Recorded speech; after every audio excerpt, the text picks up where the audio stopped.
안녕하세요. 취업복해주는 코디 최지연입니다. 네, 오늘 제가 선택한 기업은요. 국내 최초의 철강 회사이면서 철강 업계 빅3 회사이기도 합니다. 어딘지 짐작해 보시겠어요? 네, 오늘은 바로 제가 현대제철을 선택했는데요. 이 업계를 좀 희망하는 그런 분들이라면 아주 잘 알고 계실 거라고 생각이 들고요. 또 요즘에 채용이 한창이기 때문에 그 열기가 더 뜨거울 거라고 생각이 듭니다. 네, 먼저 현대제철 어떤 회사인지 잘 알고 계시겠지만 개괄적으로 좀 살펴보는 시간 먼저 가져볼게요. 네, 현대제철은요, 대한중공업공사로 설립된 국내 최초의 철강 회사로 국내외 사업장을 운영하는 글로벌 기업이다. 규모가 상당하죠. 그래서 우리가 소재지는 지금 인천으로 되어 있는데 사실 그 사업장은 뭐 당진, 순천, 뭐 부산, 뭐 굉장히 많죠. 예산도 있고요. 그래서 채용 아마 그 정보를 보실 때 그 지역을 좀 잘 살펴보셔야 될 거예요. 제가 가져온 자료는 다트에서 작년 기준으로 사업보고서를 기준으로 본 거고요. 일단 1953년에 6월 10일 설립이 되었고요. 기업은 지금 비금융, 일반 기업으로 되어 있네요. 네, 대기업이고요. 지금 사원수 규모를 보시면 깜짝 놀라실 것 같은데 11,000명이 넘어요. 굉장한 규모라고 보시면 되고요. 보통 일반적으로 우리가 1,000명 정도 규모만 넘어가도 대기업이라고 하고 있기 때문에 11,000명의 규모를 넘어가면 뭐 대기업 11개 정도다 이렇게 생각하시면 되겠죠. 업종 철강, 금속, 도매, 소매, 그리고 제조도 하고 있고요. 매출액을 보시면 좀 그 규모가 크다는 걸 알 수 있는 게 20조 원이 넘어요. 그리고 당기순이익은 4천억 원이 넘고요.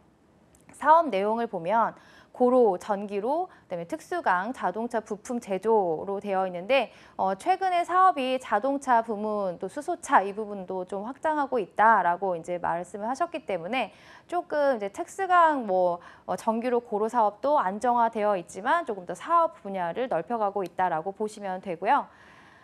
지금 세계 최대 규모의 어떤 생산 설비 규모를 가지고 있어요. 전기로 같은 경우에는. 그래서 현대제철 이쪽 분야를 희망하는 분들이라면 다들 이제 막 준비를 하고 있을 거라고 생각이 듭니다. 이 회사의 핫 이슈를 한번 꼽아봤는데요. 핫 이슈가 물론 이런 철강 업계를 준비하시는 분들은 다들 알고 계셔야 될 거라고 생각이 들어요. 첫 번째로 제가 꼽은 이슈는 철강석 가격 상승으로 인한 어닝 쇼크. 사실 이 어닝 쇼크는 철강 업계만 있는 건 아니고 지금 석유화학이나 아니면 반도체나 여러 분야에서 지금 좀 타격을 많이 받고 있어요. 그래서 지금 어닝 시즌에 대해서 기업들이 이제 실적을 발표를 했는데 기대 이하로 그 실적이 좀 저조하기 때문에 주식 가격에 좀 영향을 미쳐서 지금 좀 어려운 상황이다. 사실은 이제 갈수록 우리 산업이 조금 예민한 산업 중 우리가 이제 대표 산업이긴 하지만 조금 예민하게 산업에 어떤 영향을 좀 받다 보니까 예상보다 이 채용이 좀 늦어졌어요. 그래서 좀 지켜보자 했는데 다행히 지금 시즌에 다시 또 하반기 채용이 떠서 지금 친구들 바쁠 것 같습니다. 두 번째는 환경 문제를 두고 지역사회와 갈등이 있다. 충청남도가 소송을 걸었어요. 그래서 그 브리더 시설을 가지고 용광로 그 사업이죠. 조업 사업을 지금 중단하라고 소송을 걸어가지고 이제 그거 가지고 이제 갈등이 있었는데 지역 경제의 타격이 굉장히 크고 또 이렇게 한번 가동을 멈추게 되면 굉장한 규모의 경제적 손실이 있기 때문에 조금 대치 상황에 있었죠. 근데 이런 예민한 이슈도 조금 알고 있어야 되는 게 뭐냐면 이 지역사회와 갈등이 항상 매번 있어요. 이런 공장 단지에서는 물론 한전도 마찬가지고 무슨 에너지라든지 아니면 공장 단지나 이런 부분 그런 회사들은 지역사회와의 갈등이 있는데 그거에 대한 어떤 의견을 가지고 있느냐, 어떤 입장이냐 이런 문제들이 조금 나올 수도 있기 때문에 좀 알고 계시면 좋은데 결론적으로는 지금 이제 조업 중단하지 않는 걸로 이제 뉴스상으로 그렇게 나왔어요. 그래서 이 분야에 대해서 이게 지금 최근 뉴스이기 때문에 여러분들이 좀 의견을 좀 잘 정리를 해야 되겠지만 이 분야로 준비하는 사람들이라면 당연히 이제 지역사회 갈등 입장에서 보는 것보다는 이런 철강 산업의 어떤 발전이나 비전이나 어떤 그런 부분, 그 다음에 글로벌 시장에서는 그런 규제에 이게 이제 위반하는 그런 기준이 아니기 때문에 그 국제화 기준으로 좀 볼 필요가 있다. 왜냐하면 우리가 세계적인 어떤 기업이기 때문에 이런 시각으로 조금 정리를 해보는 게 좀 더 좋을 거라고 생각이 들어요. 그 다음에 세 번째 이슈는요. 세계에서 가장 경쟁력 있는 철강사 10위에 선정이 됐어요. WSD죠. 월드 스틸 다이내믹스라는 회사에서 세계 그 철강 회사 34개 회사를 매번 이제 평가를 해요. 매년 평가를 하는데 그 세계 34개 회사 중에서 현대제철이 10위로 평가를 받았다, 선정이 됐다라는 거고요. 생산 기술력이라든지 이제 그런 조업 어떤 기술력, 그 다음에 고객 우선으로 하는 고객 응대 능력이라든지 이제 생산 규모라든지 이제 이런 부분을 이제 종합적으로 우수한 성적을 받아서 이렇게 되었다라는 거죠. 뭐 기쁜 소식도 있고 조금 뭐 예민한 소식도 있고 한데 이것은 이제 최근에 있는 이슈들이니까 여러분들 기본적으로 좀 정리를 해 가시고 나중에 또 이제 우리가 면접을 볼 때도 좀 활용할 수도 있고 또 산업에 대한 관심도, 동향은 항상 우리가 필수적으로 잘 정리를 하고 있어야 돼요. 물론 잘한 거를 잘했다고 칭찬만 하는 거는 의미가 없지만 그래도 내가 관심 있는 어떤 업계의 어떤 이슈 그리고 회사의 이슈는 우리가 필수적으로 가지고 가야 조금 내가 면접 때 마지막에 할 말이라도 내가 너무 못 봤어요. 근데 마지막 할 말 해보세요라고 했을 때 저는 이런 열정을 가지고 이 분야에 대해서 이 회사에 대해서 관심을 가지고 꾸준히 트렌드 이슈를 좀 보고 있었다. 최근에는 이런 관심 이슈가 있었는데 나는 여기에 대해서도 한번 고민해 보았다라든지 좀 마지막에 쏟아부을 거리라도 좀 준비를 해야 되죠. 우리가 면접을 잘 보긴 해야 되겠지만 우리가 좀 이건 뭐라 그럴까요? 좀 예비 어떤 총알이라고 표현을 할게요. 장착을 잘 해두고 계셔야 돼요. 그 외에도 좀 관심 있는 분들이라면 다른 이슈들도 잘 정리를 해보시면 좋겠죠. 그러면 채용 절차 단계별로 하나씩 살펴보도록 하겠습니다. 채용 시기 및 모집 분야 진짜 매년 공개 채용 그리고 상시 채용을 하고 있는데 현대차 그룹이 작년 하반기부터 채용 방식이 한번 딱 바뀌었죠. 정기 채용 공채를 계속 하더니 이제는 상시 채용, 수시 채용으로 바꿨어요. 그래서 그 규모가 사실은 좀 많이 줄었다라고 조금 보시면 되고요. 그 대신에 부문별로 좀 집중해서 뽑기 때문에 그 직무의 어떤 전공 능력을 좀 더 많이 볼 수 있다. 이게 조금 달라진 부분이라고 이번 채용에서 좀 보시면 돼요. 전반적으로 우리가 생산 관리 부문, 그다음에 연구 개발 부문, 또 영업 부문, 구매 부문, 경영 관리 부문 이렇게 뽑고 있고 또 기능직을 또 별도로 채용을 하고 있죠. 기능직 같은 경우에는 고졸 또는 전문대 졸 이렇게 이제 좀 제한을 둬서 뽑고 있습니다.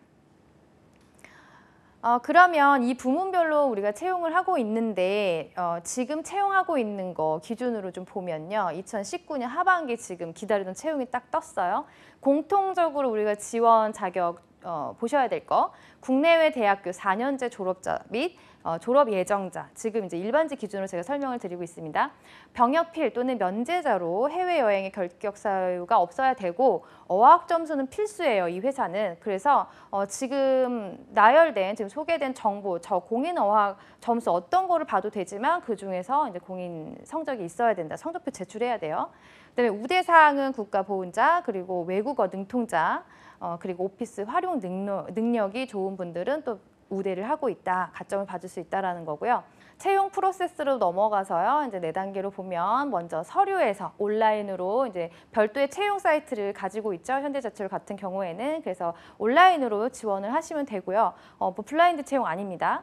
그다음에 필기는 HMAT, 그러니까 현대차 그룹에서 모두 보고 있는 인적성 검사인데 아이러니하게 현대차 같은 경우에는 올해 하반기 이제 올해부터 그 HMAT를 시행하지 않겠다고 하고 좀 간소화된 인적성 검사를 보겠다고 했는데 계열사별로 어떻게 할지는 좀 적용하는 범위는 달라요. 근데 현대제철 경우에는 지금 HMAT에 대한 언급이 없어요. 그렇기 때문에 기존에 있던 그런 시험 방식을 그대로 한다고 생각을 하시면 돼요. 그래서 인성 검사 같은 경우에는 1시간 정도 걸려서 우리가 60분의 테스트를 보고 그다음에 적성 검사 같은 경우에는 우리가 뭐 봤죠? 언어, 뭐 논리, 그다음에 추론, 정보 이해, 뭐 자료 이해, 자료 해석 뭐 5개 그 분야에 대해서 우리가 145분 정도 소요되는 그런 시간 동안 시험을 봤잖아요. 좀 준비하신 분들은 뭐 동일하게 이제 보시면 될 것 같고요. 면접으로 넘어가면 이제 그룹 면접이랑 개인 면접 보게 되고 여기에서는 그룹 면접을 먼저 볼지 개인 면접을 먼저 볼지는 알 수 없어요. 내가 그룹 면접을 먼저 볼 수도 있고 개인 면접을 볼 수도 있고 아니면 개인 면접을 먼저 볼 수도 있고 그룹 면접을 볼 수도 있고 그러니까 동시에 진행이 되지 않고 이제 로테이션 하고 있기 때문에 뭐 순서는 사실 뭐 중요하진 않죠. 그날 한 번에 보기 때문에. 그다음에 이제 2차에서는 임원 면접을 보는데 여기에서 영어 면접을 같이 본다는 거죠. 2차 면접에서. 그래서 여기에서 준비가 되면 이제 시차 검사를 통해서 최종을 한다. 그러면 우리 자소서, 서류 전형은 어떻게 준비해야 되는지 좀 살펴볼까요? 서류를 어떻게 준비를 해야 되냐면 입사 지원서랑 자기소개서 준비를 하셔야 되고요. 그다음에 경력 증명서는 해당자만 그리고 이제 우리가 참 인기 있는 기업들은 신입인데도 불구하고 또 지원자들이 많은 경쟁자들이 경력을 가진 채로 다시 신입으로 지원하는 경우가 있어요. 그래서 그런 분들은 경력 증명서를 가지고 와야 조금 참작을 할 수 있겠죠. 그래서 이제 신입이지만 대우는 당연히 신입이지만 뭐 경력을 좀 가지신 분들은 이제 해당자만 가지고 오시면 된다. 그리고 영어는 필수 제출이다라는 걸 기억을 하시면 되겠습니다. 일단 자소서 항목을 지금 4개로 구분을 해놨는데 그걸 하나씩 한번 볼게요. 항목은 이제 첫 번째, 본인의 성격의 장단점을 자신의 성장 과정과 경험을 기반으로 서술하여 주십시오. 이거 같은 경우에도 현대제철 같은 경우에도 보면은 각 항목이 600자예요. 그래서 이게 그렇게 부담되는 어떤 분량은 아니에요. 500에서 600 정도라면 보통 기업에서 이제 적당하게 그러니까 읽을 수도 있고요. 너무 이제 지원자들이 쓰실 때 부담이 없는 그런 분량이기 때문에 하나의 소재로 하나의 어떤 경험을 좀 탄탄하게 구조화해서 쓰시는 거를 조금 추천을 드리고요. 2개를 하고 싶으면 사실 뭐 어떤 역량 부분에서 나누는 거는 좋지만 경험 부분에서 나누는 거는 너무 어필이 잘 안 될 수 있어요. 그래서 여러 개를 나열하는 것보다는 좀 하나의 스토리를 잘 탄탄하게 하는 걸 좀 추천을 드리고요. 첫 번째 성격의 장단점 그리고 성장 과정은 사실 300자 나눠서 쓰면 사실 길지도 않습니다. 성격의 장단점은 뭐를 하면 좋겠어요? 일단 우리가 지원하는 분야에서 잘할 수 있는 이제 태도 부분, 성격의 장점 부분을 해야 되는데 이런 생산이나 이런 그 공정에서 뭔가 같이 하는 협업하는 태도 좀 중요하게 보겠죠. 뭐 의사소통 이런 것들도 중요하게 볼 것이고 그 다음에 좀 뭔가 신중한 이런 안전과 직결되고 어떤 생산 공정과 직결된 이런 부분에서 꼼꼼하고 어떤 관리를 잘하는 그런 성격들이 조금 어필된다면 좋을 거라고 생각이 들어요. 그다음에 성장 과정은 여러분들이 이제 뭐 자소서를 많이 써보시고 들어보신 분들은 감이 올 거예요. 일대기를 쓰는 게 아니라 어떤 특정한 나의 사건을 중심으로 쓴다. 그래서 이 성장 과정은 내가 이 분야를 관심을 갖게 된 어떤 그 시기를 중점으로 쓰는 것도 괜찮고 아니면 어떤 뭐 나의 인성적인 대표 인성을 보여줄 수 있는 사례를 기점으로 쓰는 것도 괜찮아요. 그래서 1번은 나의 어떤 인성 부분이나 어떤 성격 부분을 어플해야 되는 그런 항목이라고 보시면 되고요. 2번째는 현대자동차 그룹의 핵심 가치 5가지가 있죠. 이 5가지 중에서 나와 잘 어울리는 좀 잘 매칭이 되는 그런 사례를 하나 꼽아서 쓰시오.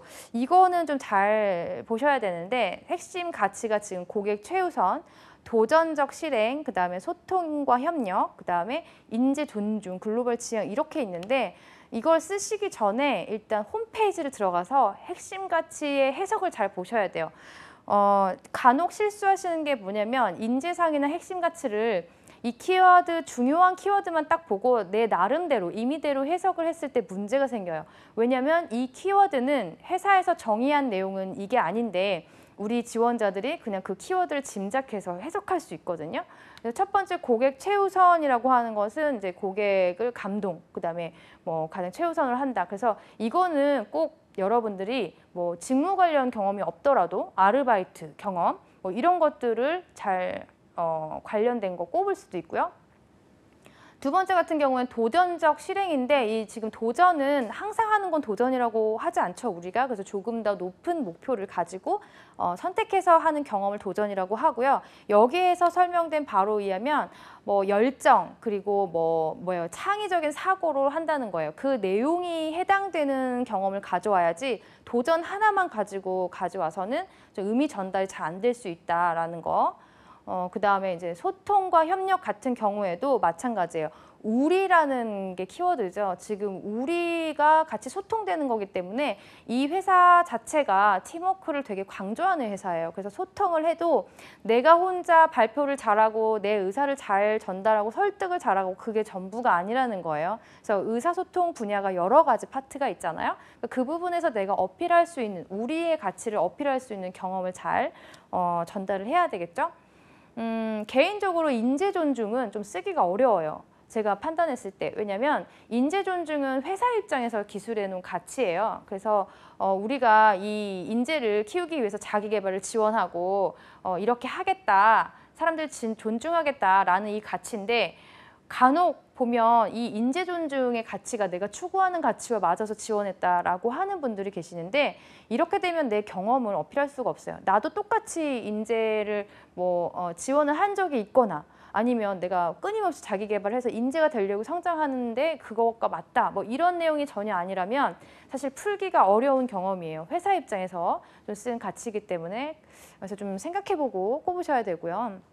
글로벌 지향 같은 경우에는 또 우리 친구들이 요즘에 해외 경험이 많다 보니까 경험만 지금 강조해서 쓰는 경우가 있는데 여기에서 다양성을 존중한다. 그 다음에 이런 가치, 글로벌 가치를 뭘로 이제 기술을 했는지 그걸 확인한 다음에 핵심 가치와 잘 연결을 시켜서 쓰시는 게 중요합니다. 그 다음에 3번은요, 본인이 회사를 선택함에 있어서 중요시 여기는 가치.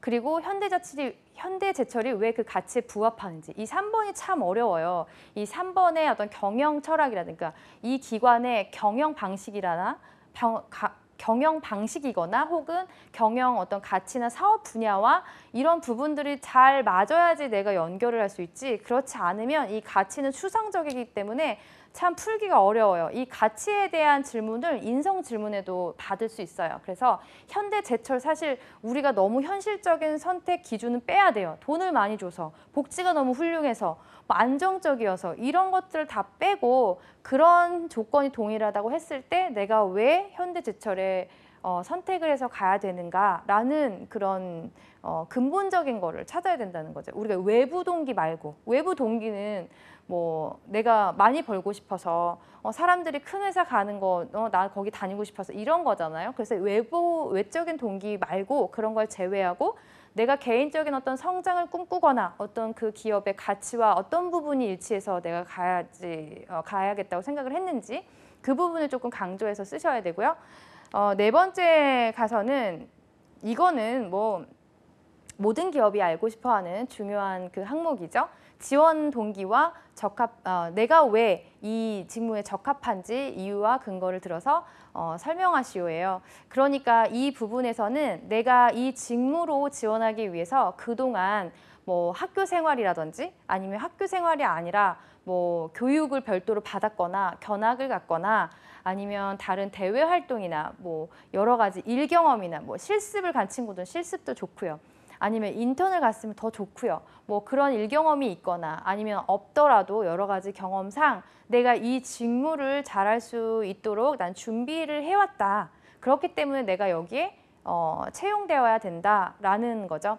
그래서 뭐 보통은 뭐 지원 동기와 입사 후 포부를 하는데 여기에서는 내가 뭘 가지고 있는지 직무 역량을 잘 정리를 해서 풀어주면 돼요. 그러니까 이 지원 동기는 여기서 딱 얘기해줬죠. 직무에 대한 지원 동기예요. 그래서 우리가 보통 일반적으로 지원 동기 하면 회사 동기와 직무 동기를 가지고 있는데 회사 동기는 준비를 하되 면접에서 할 걸 준비를 하시면 되겠죠. 왜 우리 회사에 지원했습니까? 라는 질문이 들어왔을 때 그리고 여기 서류에서는 직무에 대한 지원 동기. 잘할 수 있어서죠. 결론적으로는 내가 기여하고 싶어서죠. 그러면 내가 무엇을 준비했는지를 잘 정리한 다음에 여기다 잘 풀어내면 돼요. 그리고 또 이 서류에서도 마찬가지로 각 항목은 제목을 꼭 달아주세요. 그래서 제목을 달아서 이 내용을 읽기 전에 어떤 핵심을 가지고 쓸 것인가를 짐작할 수 있게 해줘야 되는 거죠. 요즘에는 제목 없으면 여러분들 잘 평가하기 어렵고 또 잘 안 하는 경향도 있고 또 짧게 금방 보고 넘어가는 경향도 있고 뭐 제가 모두가 그렇다고 하는 건 아니지만 보는 사람의 입장을 좀 배려를 해서 꼭 제목을 달아보시길 바래요. 당연히 내용과 일치성이 있게 연결되는 키워드로 하셔야 되겠죠. 그러면 마지막으로 면접 전략, 어떤 것들을 중심적으로 준비를 하면 좋을지 한번 넘어가 볼게요. 현대제철 면접이 좀 어려워요. 좀 어렵다고 많이들 얘기를 해요. 그래서 1차 면접에서는 그룹 면접으로 40분 소요. 그래서 다대다 면접이죠. 다대다 면접으로 이제 돌아가게 되어 있고 개인 면접은 다대일 면접으로 다는 당연히 이제 면접관들이 될 것이고요. 제가 앞에 서두에서도 말씀드렸지만 이게 이제 사업장별로 수시 채용으로 지금 좀 전환이 됐기 때문에 직무와 이런 전공에 좀 더 집중해서 준비를 하셔야 될 필요가 있다라는 거예요. 인사팀의 어떤 담당자나 이제 외부인의 개입보다는 이제 그 사업장에 대해서 잘 알고 있는 그런 매니저급 이상의 분들이 들어올 수 있기 때문에 전공에 대한 것들 기본적인 거, 뭐 우리가 이론적인 거 조금 한 번씩 다 둘러보고 가셔야 되고 한 번씩 다 보고 가셔야 된다는 거고 전공, 상식, 시장 이해, 그다음에 이제 개인 면접에서는 가치 또 인재상 이런 거에 대한 인성 관련된 질문들을 준비하셔야 되는데 문제는 이제 그룹 면접이 어려운 거죠. 그룹 면접에서 우리가 이제 토론을 하게 되는데 2대2 또는 3대3으로 어떤 주제에 대해서 토론을 하잖아요. 근데 우리가 일반적으로 알고 있는 그런 토론이 아니에요. 그러니까 시사상식을 가져가서 우리가 가지고 있는 어떤 기초 이해를 가지고 참반을 하는 게 아니라 시장의 이해 그리고 그런 산업의 이해, 회사의 어떤 기관의 자료 해석을 바탕으로 잘 숙지하고 얘기할 수 있는 예를 들면 우리가 생산 능력을 키워야 될까 혹은 아니면 불량 감소율을 줄여야 될까 혹은 우리가 투자를 더 해야 될까 아니면 말아야 될까 이런 것들을 가지고 찬반 토론을 하게 된다는 거죠. 그래서 논리를 바탕으로 이제 양쪽에 이제 대칭되는 커뮤니케이션을 해야 되는데 뭐 잘 여러분들 아시겠지만 여기에서는 감정적으로 얘기하거나 내가 너무 이제 주도적으로 얘기하는 것이 좀 뭐라 그럴까요? 더 좋은 점수를 얻지 않는다는 거죠. 커뮤니케이션 방식을 보는 거고 이런 경영 계획이나 이런 경영에 대한 이해, 산업에 대한 이해를 뭐 크게 기대하고 있지 않아요. 그리고 이게 어려운 건 뭐냐면 준비가 안 되기 때문에 어려워요. 자료를 주는데 준비하는 이제 읽을 수 있게 자료를 주는데 그거를 우리가 처음 보는 거고 또 보고서 형식이나 이런 것들이 또 처음 보는 거고 숫자나 어떤 표나 이런 뭐 회사 관련된 자료들을 우리는 잘 모르기 때문에 이거를 잘 이해해서 숙지한 다음에 얘기하는 게 중요하고요. 그래서 어렵다고 하는 게 이제 이 집단 면접에서 그 자료 이해하고 논리적으로 얘기하기 그 부분이에요. 그다음에 이제 2차 면접으로 들어오면 임원분들이 이제 들어가셔서 이제 다대일로 이제 보게 되는데 여기에서 보면은 또 인성, 열정, 가치관 이런 것들을 중심으로 보게 되고요. 영어 면접 같은 경우에는 이제 1대1 원어민으로 이제 말하기, 듣기 기본 수준으로 이제 보게 돼요. 그러니까 당연히 이제 자기소개는 준비를 해야 되고 그다음에 일반적으로 회화 질문이 들어왔을 때 내가 툭 치면 툭 나올 수 있는 자연스러운 어떤 그런 부분인데 유창하거나 고급 어휘를 사용하지 않더라도 이제 기본적인 어떤 글로벌 역량이 있는지를 보려고 하는 것이죠. 그래서 그렇게 준비를 하시면 되고요. 그러면 우리가 조금 주의해서 봐야 될 거 뭐냐면 가장 그 빈출 문제 중에 하나가 이거 가장 어려우면서도 대답하기 어려운 거 철이 무엇이라고 생각하느냐 이런 게 이제 임원 면접이나 이런 부분에서 가치, 추상적인 이런 부분 이런 질문이 들어올 수가 있어요. 그래서 당황하실 거예요. 그 현장에 가서 철이 뭐라고 생각하냐. 근데 그 철을 그냥 소재 자체로만 보는 게 아니라 어떤 의미를 담아서 나만의 어떤 대답을 잘 만들어내야 되는 거죠. 그래서 현장에서 가서는 어렵기 때문에 여러분들이 이제 면접 가기 전에 철이란 무엇이냐, 철의 가치에 대해서, 철 그 이상의 가치가 이제 이 기업의 어떤 모토잖아요. 그래서 거기에 대해서 좀 준비된 답변을 정리하시고 가셔야 되고요. 그다음에 조직에 기여한 부분, 그다음에 팀 활동에서 성과를 낸 부분이 경험이 있는가, 팀 활동, 팀워크 이런 것들을 굉장히 중요하게 생각하는 회사라고 했죠. 그래서 면접 중에 가장 중요한 질문 그리고 가장 많이 나오는 질문이 팀워크, 팀 활동이에요. 그래서 그동안 전공 활동 하시면서 내가 좀 성과가 좋았던 팀워크 그리고 내가 기여한 부분이 있었고 좋은 결과가 있었던 경험들을 좀 잘 정리를 하셔가지고 면접에 가서 그걸 잘 어필하시면 돼요. 그래서 뭐 당황하지 마시고 팀 그리고 우리 협동, 우리라는 가치 뭐 이런 것들 그다음에 여기에서는 인재상도 보잖아요. 인재상 핵심 가치와 관련된 정의 잘 정리하시고 또 철에 대한 정의 잘 정리하시고 가시면 좋겠습니다. 일단 토론 면접 되게 그 부분에 대해서 걱정이 많으실 것 같은데 이 부분은 자료를 현장에서 주기 때문에 여러분들이 뭐 별도로 준비를 할 수는 없어요. 하지만 속독하면서 그 부분을 잘 준비를 해야 되기 때문에 주어진 준비 시간을 자료를 읽는 데만 다 쓰는 것보다는 이제 내가 핵심 부분을 줄쳐서 어떤 요점으로 그 반론을 제기할지를 좀 정리를 하시면 되고 반론을 제기하거나 아니면 그 사람들을 그 상대팀의 얘기를 들을 때 태도가 중요한 거죠. 그래서 의사소통의 어떤 태도나 내가 발언을 할 때의 어떤 그런 젠틀함이 보이는 그런 조직 생활의 기초가 되면서 예의 바른 어떤 그런 토론 자세 이런 부분을 좀 중요하게 생각하시면 좋겠습니다. 네, 오늘은 제가 현대제철을 선택해서 말씀을 드렸는데요. 워낙 뭐 인기가 좋고 또 항상 화제가 되는 기업이기 때문에 여러분들이 좀 많이 관심이 있을 거라고 생각이 들어요. 하지만 또 작년과 지금의 또 채용 상황이 조금씩 바뀌고 있으니까요. 좀 잘 정리를 하시면서 이슈라든지 아니면 또 면접 전형에서 내가 좀 당황할 수 있는 이 가치에 대한 그런 답변들을 잘 정리를 해보시면 좋겠습니다. 네, 하반기 여러분들의 성공적인 취업을 응원하겠습니다.